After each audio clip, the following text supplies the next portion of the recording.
You're speaking to a Jamaican fanatic. Columbus said it was the most beautiful island he'd ever seen. It has mountains go up to 7,500 feet. It's blessed. It's truly blessed. I love this island and the people.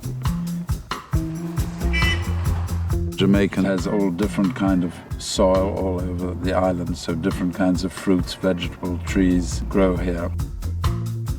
It's extraordinary what has come out of this little island.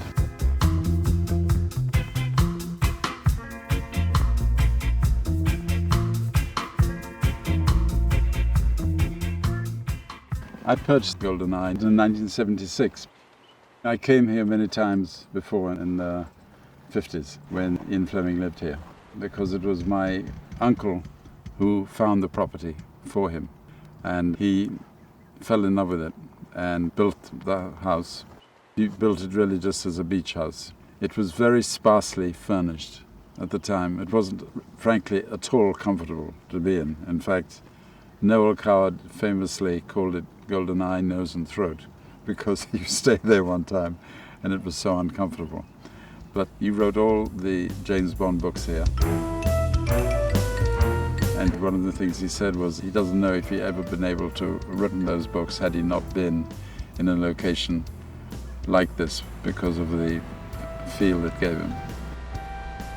When I started to write these books, I wanted a really flat, quiet name.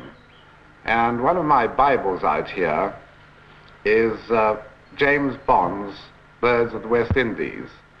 And I thought, well, now, James Bond, now that's a pretty quiet name. And so I simply stole it and used it. Buzz off. I bought it at the request of my mum, because my mother was looking after the house after Ian Fleming died and was keeping it in shape for his son. And sadly, his son committed suicide. And when that happened, the Fleming estate put it on the market. And my mother, who was swimming here all the time because she lived about 5 miles away, asked me if I'd buy it so she could stay swimming there.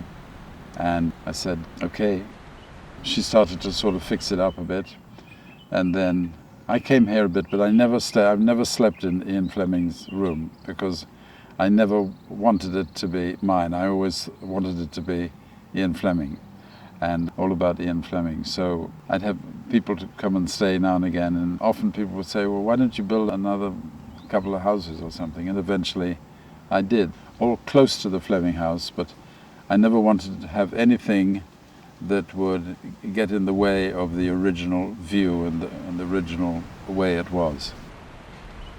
When we bought it, there was no trees, nothing here. So I planted lots and lots of trees. And also I set up something so that people who came here could plant a tree. The first person who planted a tree was Sir Anthony Eden, who was the Prime Minister of England at the time of the Suez Canal crisis. And so that really gave me the idea to get people to plant them. And then I had a friend of mine who came down, and he was a swimmer. He swam into the lagoon. And he came back and he said, he used to call me CB, he said, CB, you have the greatest swimming pool in the world here. He was wildly excited. I said, well, what are you talking about? When I bought it, I never came to the side of the original Fleming land to see that this existed. So then I came down and I saw that there was this land here which had created this lagoon, it's 300 meters of seawater, but it feels like a pool. And in time, I thought, I've got to buy the other side of the swimming pool. Eventually, I was able to get hold of it. So in 2010, we built these 20 little villas, 10 of them on the lagoon and 10 of them on the beach. And that's basically when we started.